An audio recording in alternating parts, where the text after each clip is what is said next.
عزت امان رئیس مرکزی تاجیکان و یکی از حامیان حقوق مهاجران را در روسیه به فعالیت غیرقانونی گناهکار کردند و به او اخراج از این کشور تهدید میکند. قرار دادگاه شبانه میتونید زنگ زنید. انشالله شبانه ما ساعتهای 12 1-2 شب افیر میکنیم. چرا ما این کار را تشکیل کردیم؟ زیرا اینکه مشکلات زیاد شبانه بالای هموطنان ما پیش می آید. یعنی شبانه میان دمی دری کوارتیره ها میزنن میدراین و مهاجرای تاجیک تشویش میتین پولیس ها. بعد از هر جانب زنگای تلفنی میشود و نیاز و ندای کمک میرسد. به همین خاطر عزیزان ما تصمیم گرفتیم که هر شب در آفیس در مرکز تاجیکان نوبتداری را بیدار کنیم. خود بنده یعنی من در اولین نوبتداری انشاءالله قرار میگیرم و دو شماره ای که مرکز دارد 976 0405 903 976 0405 و 926 0405 هر دو شماره انشاءالله کار میکند، فعالیت میکند. سر از 24 انشاءالله بعد از ساعت 9-10 شب خداخواد تا سحر تا صبح ما در مرکز تاجیکان قرار میگیریم و عزیزان میتونن شبا زنگ زنن تا صبح انشاءالله. تا صبح ما در خدمت هستیم. شب زنده داری میکنیم انشاءالله. نمازهای شب میخونیم، نمازهای نفل میخونیم. شب را به خاطر آرامی تو روز کرد، اما تو چی کردی؟ هیچ بیزنسمن و صاحب کاری نمیتوند بیاید برای ما منت کند که من برای تو یک روچکه خریدم. خدا شاهد است، خدا شاهد است. والله یگان نفر از این بیزنسمن صاحب کاردا نمیتونن بیاین در روی ما نگاه کنن گوین که ما برای مرکز تاجیکا، ما برای تاجیکا یک کار را انجام دادیم. نمیتونن، چونکه ما نرفتیم، ما نیاز نداریم. اگر خودشون آمدن بسم الله، ولی نمی بیان، ولی نمی بیان. چرا؟ چرا که کس نخوارد پشت من جز سری انگشت من. بیزنسمنی که میلیون و میلیارد دارد او در فکر معیشت و رزخواد پول خودش است. مهاجری که شب در بالای بیتان و در بالای کارتان خواب میرود بچه های مسکو سیتی، دردی اون مهاجر فقط مهاجر میفهمه. اون کسی که در مرسدس گلن واگن میگردد با بیوه‌های رنگارنگ در رستوران ها هیچ وقت نمیتوند حس کند که مهاجر چه حال دارد. دردی تو را میدانست و دردی تو را میگفت، اما تو امروز چی کردی؟ انشاءالله کوشش میکنیم که آبروی ملت، ننگ و ناموس و حیثیت و شرف این ملت حفظ کنیم در اینجا، حداقل در مسکو و مسکوسکی اوبلاست. انشاءالله که هستیم در پهلوی شما عزیزان. در گرسنگی و تشنگی پهلویت بود. وقتی اوج بیماری ها، وقتی همه سرحد بسته بود، وی خود بیمار بود و پهلویت بود.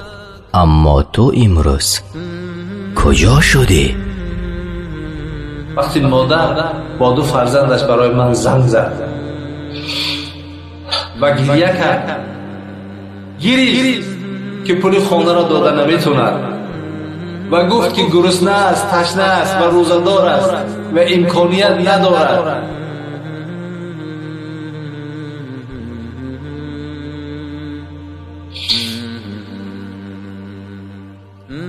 حالا در این حالت باید ما چیکار کنیم؟ کی مردم ما، ملت ما تا این حد پایین غلطیده بود، تا این حد بیکس و بی صاحب مانده بود. عزیزای دل، دوستایی که در دیگه کشورها، در دیگه شهرها ما را میشنوند، ندای ما را میشنوند، تاجرای عزیز، میلیونرها، میلیاردرهای عزیز، شما امروز برای ملت لازمید. ما و شما امروز برای ملت لازمیم. اگر ما و شما امروز در پهلوی این ملت نباشیم، خاک بر سر ما و شما. وقتی که مادر همراه دو فرزندش در کوچه میماند و اونم تاجیک نام دارد و میگیرید از گرسنگی، از تشنگی، و ما جیپ کیپ سوار شده میگردیم و ما کتگی کرده میگردیم دم از تاجیکیت بزنیم. مرگ بر ما، مرگ بر این ملت، مرگ. شما یک بار گریه مادرش با همراه فرزندش بشنوید. بنابراین من از شما خواهش میکنم، ندای من به تمام تاجیکان دنیا باید برسد. باید اتحاد کنیم، باید متحد باشیم، باید دست یکدیگر را بگیریم. التماس نگذاریم که ملت تلف یابد. دشوارترین ساعتهای تو در برد بود. اشک از دیده هایش به خاطر تو بریخت. اما تو در کجا امروز؟ وقتی مرگ آمد دیگر هیچ کس و هیچ چیزی نمیتواند که مانع شود. فرق ندارد شما پرزیدنت هستید، پروکورور هستید. شما ببینید پروکوروران چقدر از دنیا گذشتند. وقتی مرگ آمد دیگر منصب، ریاست، کی بودنی شخص، کی بودنی طرف مهم نیست. وقتی که پیام پر شد، وقتی که آمد در لب، دیگر باید که بروی. دیگر امکان ندارد که یک لحظه در دنیا باشیم. همه ما و شما میرندیم، همه ما و شما میاییم و میرویم. براستی که ما از آن الله تعالی هستیم و به سوی او باز میگردیم. مردمی ما همینند، شیر نر، نمیدونم تو یک تایی تو دو تایی، ما از پشت تو هستیم، ما همراه تو هستیم. ولی وقتی که مشکل ایجاد شد دیگر در پهلو طرف نگاه میکنی که یگان پلنگی نیست، یگان شغال نیست، هیچ کس دیگه موندگی نیست. بنابراین وقتی که مشکل برای سر یک کرامت آمد، ما هیچ کس ندیدیم. این مرد در خدمت ملت بود و می شود گفت عمر خدا و جان خدا برای خدمت این ملت سپری کرد. بغية العليل منية الكليل أن يراك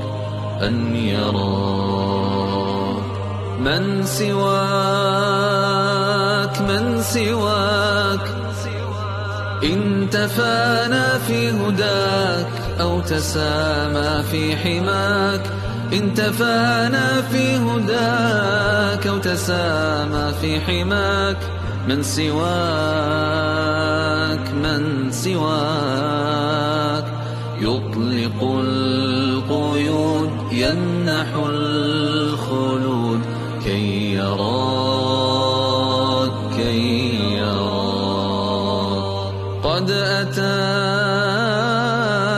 قد أتاك بالعيون الدامعات في الليالي الساجيات قد أتاك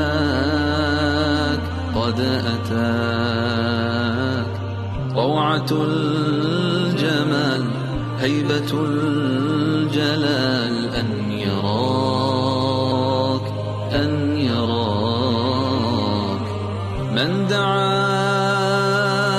من دعاك جاءت البشرى إليه بالعطايا في يديه جاءت البشرى إليه بالعطايا في يديه من دعاك